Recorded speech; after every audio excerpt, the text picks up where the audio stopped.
சனாதன எதிர்ப்பு மாநாடு என்று போடாமல் சனாதன ஒழிப்பு மாநாடு என்றும் நீங்கள் இதை போட்டிருக்கிறீர்கள், இதை அழைத்திருக்கிறீர்கள், இந்த நிகழ்ச்சிக்கு பெயரிட்டீர்கள். அதற்கு என்னுடைய வாழ்த்துக்கள். சிலவற்றை நாம் ஒழிக்கத்தான் வேண்டும், எதிர்க்க முடியாது. கொசு, டெங்கு காய்ச்சல், மலேரியா, கொரோனா இதையெல்லாம் நம்ம எதிர்க்க கூடாது, ஒழித்து கட்ட வேண்டும். அப்படிதான் இந்த சனாதனம். रावण के खानदान के लोग हैं।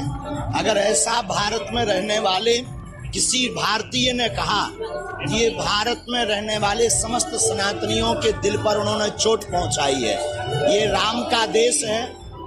राम के देश में सनातन जब तक इस भूमि पर जल रहेगा, सूर्य रहेगा, तब तक सनातन रहेगा। और ऐसे लोग बहुत आए और चले जाएंगे। वैसे ज्यादा जानवरों को जवाब नहीं देना चाहिए। अगर बड़े बड़े साइंटिस्टों को इसमें नॉलेज नजर आ रही है और आपको सिर्फ डिवीजन नजर आ रहा है, तो वायरस आपके दिमाग में आ गया है। वायरस ये नहीं है, the virus is in your mind, and this virus is nothing but one is a Macaulay virus of 19th century, another is a Marxist virus of 20th century. And that is the level to which a sitting minister of Tamil Nadu government speaks it. So not only Hindu religion who are practicing, every person in India, all the 142 crore people of India should condemn it. Opposing is something different. Political ideology you can oppose, that's okay. I'm a proud Hindu, I follow my own religion with a lot of pride. Doesn't mean I got any right to abuse a Christian or a Muslim. सनातन धर्म के खिलाफ तमिलनाडु के युवा कल्याण मंत्री उदयनिधि स्टालिन को जहर उगलना भारी पड़ गया है। स्टालिन के सनातन धर्म पर दिए बयान पर पूरे देश में बवाल मचा हुआ है। उदयनिधि की इस करतूत से विपक्षी गठबंधन भी बैकफुट पर है, क्योंकि स्टालिन ने सनातन धर्म की तुलना वायरस से करते हुए इसे खत्म करने की बात कही थी। स्टालिन का यह बयान विपक्षी गठबंधन I.N.D.I.A की मुंबई में हुई मीटिंग के ठीक 24 घंटे के बाद आया था। சனாதன எதிர்ப்பு மாநாடு என்று போடாமல் சனாதன ஒழிப்பு மாநாடு என்றும் நீங்கள் இதை போட்டிருக்கிறீர்கள், இதை அழைத்திருக்கிறீர்கள், இந்த நிகழ்ச்சிக்கு பெயரிட்டீர்கள்। ऐसे में बीजेपी और एनडीए घटक के दल सवाल कर रहे हैं कि क्या मुंबई बैठक में सनातन को खत्म करने की प्लानिंग की गई थी। बीजेपी और उसके सहयोगी दलों समेत साधु संत और हिंदू समाज, कांग्रेस समेत इंडिया गठबंधन के घटक दलों के नेताओं से सवाल पूछ रहे हैं, क्योंकि उदयनिधि स्टालिन के पिता और तमिलनाडु के मुख्यमंत्री एमके स्टालिन विपक्षी गठबंधन का हिस्सा हैं। वे मुंबई की बैठक में शामिल थे। ऐसे में उदयनिधि का सनातन के खिलाफ जहर उगलना विपक्षी गठबंधन के नेताओं के लिए गले की फांस बन गया है। विपक्षी नेताओं की उदयनिधि के बयान पर चुप्पी सवाल खड़े कर रही है। इस बीच कवि कुमार विश्वास ने भी स्टालिन के विवादित बयान पर तंज कसा है। कवि कुमार विश्वास ने ट्वीट में लिखा है, स्टालिन के बच्चे भी अगर हिटलर की भाषा नहीं बोलेंगे तो कौन बोलेगा? बाकी तो इतिहास ने उनका भी न्याय किया था, तो इनका भी करेगा ही। बोलो सियावर रामचंद्र की जय। सनातन धर्म पर दिए विवादित बयान पर उदयनिधि स्टालिन की सोशल मीडिया पर काफी आलोचना हो रही है। स्टालिन के इस बयान के बाद जहां बीजेपी ने कांग्रेस पर निशाना साधा है और बीजेपी ने कहा है कि आखिर राहुल गांधी इस बयान पर चुप क्यों हैं?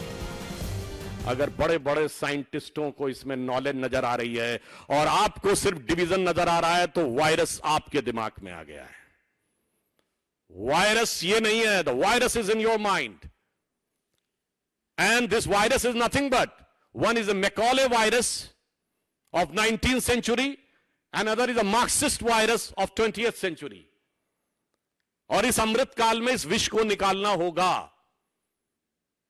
मैं तमिल भाइयों से कहना चाहता हूं, you talk about the Tamil pride, and he was saying that the Sanatan is a word from Sanskrit language. I would like to say all the so-called Dravidian parties use the word Dravid. Dravid is not a Tamil word, it is a Sanskrit word, which has been misappropriated by Britishers. It is part of two words of Sanskrit. Drav means liquid, Ra means dharti. That is that part of land which is surrounded by water. and it is being used by Adi Shankaracharya.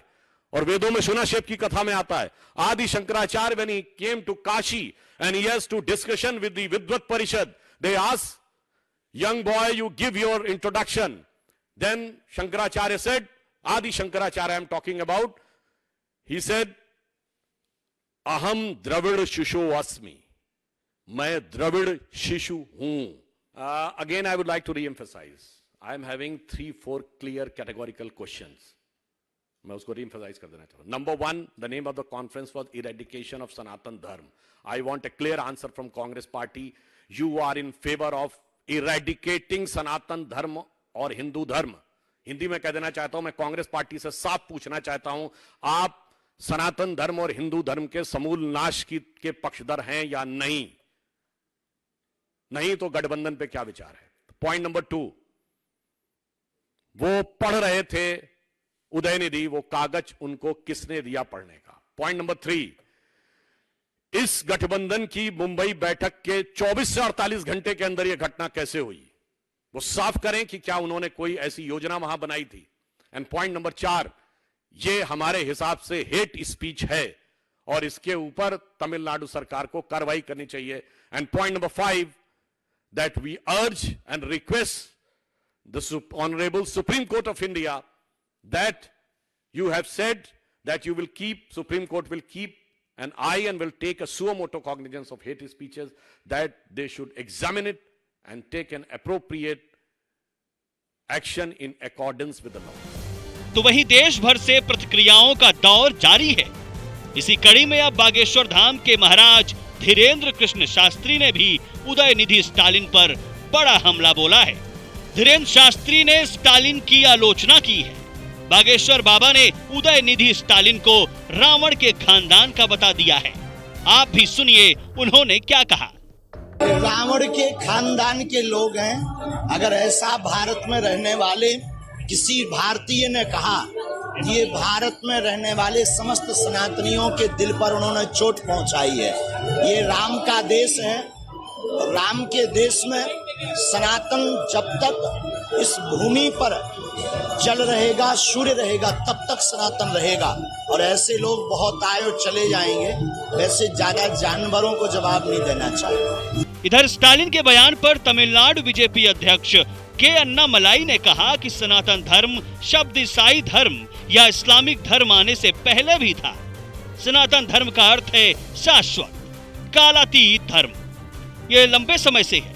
Udhayanidhi ने जो कहा उसकी देश के 142 करोड़ लोगों को निंदा करनी चाहिए, क्योंकि एक विशेष धर्म के खिलाफ नफरत सामने आई है. We had John Marshall who spoke about Dravidian Aryan invasion theory. Now we have to understand this is a planned agenda that happened between the late 1800s and the earlier part of 1900.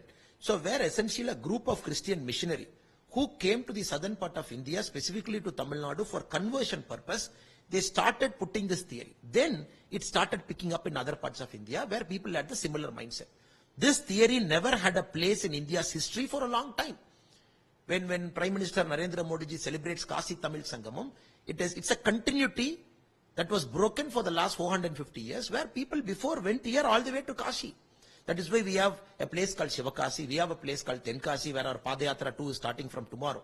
So this was a country that was unified by yatris, by pilgrims. That is why we were called as Bharatiyas, Bharats. Then later the Christian missionaries very selectively for about 60-70 years propagated this myth and theory. Then Periyar came, then DMK came in 1949, then they catch hold of that theory and still they spew nonsense. वह एक पाठ से भाषण पढ़ रहे थे जिसे सचेत रूप से पहले से तैयार किया गया था. किसी विशेष संस्कृति के उन्मूलन को नरसंहार कहा जाता है. सनातन धर्म को समाप्त करने वाले उदयनिधि स्टालिन कौन है?